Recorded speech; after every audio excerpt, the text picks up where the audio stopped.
Personal Story segment tonight. We were somewhat surprised that CNN took an aggressive anti-Tea Party posture last week. That network is left-leaning, but in the past it has tried to be responsible while covering hard news. But in the case of the Tea Parties, we heard this.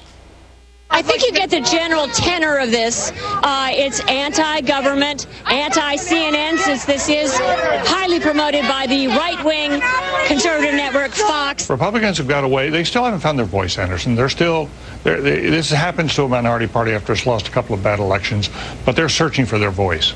It's hard to talk when you're teabagging. What's disturbing about some of these protests and some of the people at these protests is this edge of anger at the government. There is a real hostility that is not just politics as usual among some of these people.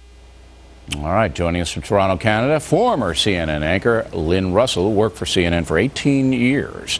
Were you surprised? Well, you know, you're up in Toronto, but you get you get Fox and CNN and NBC. And were you surprised at the tone of the CNN coverage on the Tea Parties?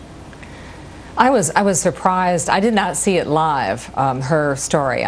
I'm deeply offended by the approach that she took. I'm shocked. You're talking about Miss Rogen. I'm furious.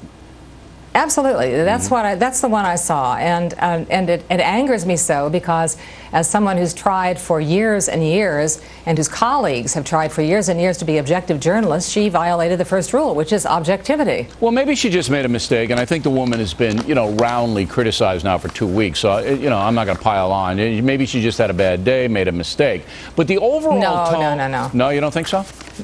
No, I'm sorry. You know, we've all had bad days. I've been out there. I've been shot at when I was reporting, and shot at, by the way, by a guy who was running for judge in Texas. I didn't turn around and go after him. And if, by the way, he'd come up to me and I'd asked him a question, I would have at least let him answer it. So, no, that doesn't wash with me. Go ahead. So what do you think it is then? Were the CNN managers, the news managers, telling their reporters and their commentators to slam the Tea Party protesters?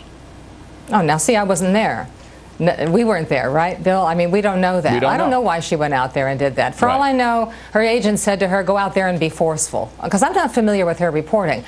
I just know that if you can't do it objectively, then don't do it. Give the story to somebody else. She made herself the story, and she drew these wild conclusions about being anti-CNN, the crowds being anti-CNN and anti-government. And let me just say that harkens back to the past few years, where if you didn't support the administration, you were called unpatriotic, which I resented very much. Okay, so, and the right wing did some of that, but not too much on television. A lot of it. Yeah, but it was more on the radio. Not too much in the repertorial range. We were watching that closely. Now, when you were... You're talking about the media. Okay. Yeah, but see, there's a delineation between hard news reporting, and that's what caught our attention at CNN, because when you were there, and I would say most of the time, to be fair, up until now, it's not, NBC is compromised, and we've gone over that a million times, but CNN, yeah, it's left-leaning, the culture's left, there's no doubt, but they try still to this day, I think, to give you information that's accurate, whereas NBC doesn't.